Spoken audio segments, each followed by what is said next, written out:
طيب خلونا نحكي عن البوزيشن. البوزيشن كتير مهم، بتخليك تحرك العنصر وين ما بدك بالصفحة بكل سهولة.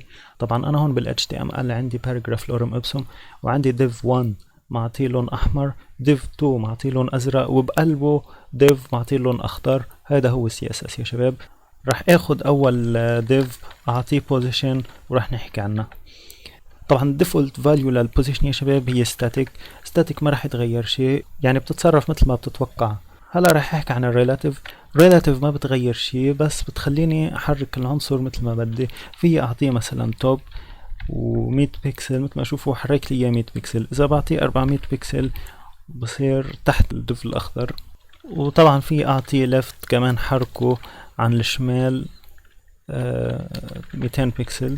هلا حركته عن الشمال 200 بكسل. فالريلاتيف فيك تحرك العنصر بالنسبة لحاله، يعني بس تعطيه توب بيقوم بيزيد 400 بكسل من فوق، بس تعطيه ليفت بيزيد 200 بكسل عن الشمال. وطبعا مثل ما في توب وليفت في رايت وبوتوم كمان. طيب هلا راح احكي عن تاني وحدة اللي هي الابسوليوت. راح اخد التشايلد الديف الاخضر يا شباب، راح اعطيه بوزيشن ابسوليوت. طيب انا بدي احرك هيدا الديف الاخضر حطه هون بالزاوية تحت. طيب هلا في حدا رح يجي يقول لي طبعا عادية، فيك تعطيه توب 300 بكسل بيجي تحت. طيب انا اعطيته 300 بكسل ما تحرك، ما صار تحت. ليش؟ زاد بس مسافة صغيرة.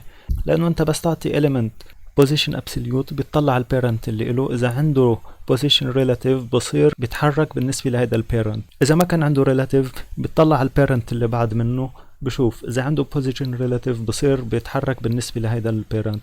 اخر شيء اذا ما كان في parent له relative بصير relative للصفحة كلها. يعني هلا هو حرك لي اياه 300 بكسل من فوق، هاي المسافة من الصفحة من فوق لعند الديف 300 بكسل. طيب كيف بدي اخليه يتحرك relative لهيدا البيرنت اللي له؟ عادي فيني اجي على البيرنت اللي له بعطيه position relative مثل ما قلنا، قال حرك لي اياه بالنسبة لهيدا البيرنت.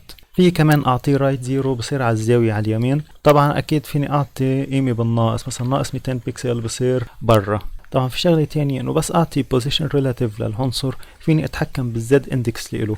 طب شو هو الزد اندكس؟ زد اندكس هو باي طبقة، يعني فيكم تعتبروا هلا هيدا الديف الاخضر فوق الديف الازرق، فيني اعطيه زد اندكس ناقص 1 بصير تحت منه. هلا هو مش مبين، بس اذا بدكم خليه يبين فيني اعطيه توب ناقص 100 بكسل. هلا طلع لفوق بس صار تحت الاحمر ما عادش فيه يشوفه. رح اعطيه كمان ليفت 100 بكسل عشان يبين. هلا هو يبين نصه. طيب هلا انا اعطيته زد اندكس ناقص 1، في اعطيه زد اندكس 1 بيجي لفوق. اذا بعطيه زيرو ما بصير بين الاحمر والازرق. فاذا بدي اخليه يصير بين الاحمر والازرق بيجي بعطي هيدا ناقص 1 بصير تحتهم اثنيناتهم. وفي اجي اخد الديف الاول اللي هو ال1 اعطيه زد اندكس ناقص 2 عشان ينزل لاخر شي تحت، بس ما نزل لاخر شي تحت. ليش؟ لانه لازم اعطيه كمان position relative. بس اعطيه position relative بصير فيني اتحكم بالزد اندكس اللي له. مثل ما عم تشوفوا هينا عملناها، صار الاخضر بين الازرق والاحمر. طبعا هلا رح احكي عن position fixed. position fixed يعني العنصر ثابت ما بيتحرك، اكيد بيكون relative بالنسبة للصفحة، فيك تحركه بس بالنسبة للصفحة وبضله ثابت ما بيتغير قد ما عملت سكرول. فهلا خليني زيد الهايت عشان يصير فينا نعمل سكرول 2000 بكسل. 2000 بكسل هسا فيني اعمل سكرول بس عم نزل مثل ما عم بتشوفوا عم بضل ثابت العنصر. فهيدي البوزيشن فيكست. في بوزيشن اللي هي ستيكي.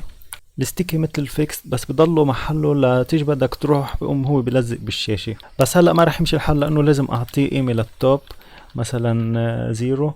هلا بس نزل شوفوا كيف علق عندي فوق، بس بضلوا بقلب الديف اللي له. في اعملها مثلا على الديف الاحمر فبضل ثابت بالشاشة قد ما نزل لاخر شي بضل ثابت. واذا بعطيه مثلا اكتر من زيرو مثلا 100 بكسل بضل في مسافة 100 بكسل فوقه. وبس هذا كان كل شي عن البوزيشن.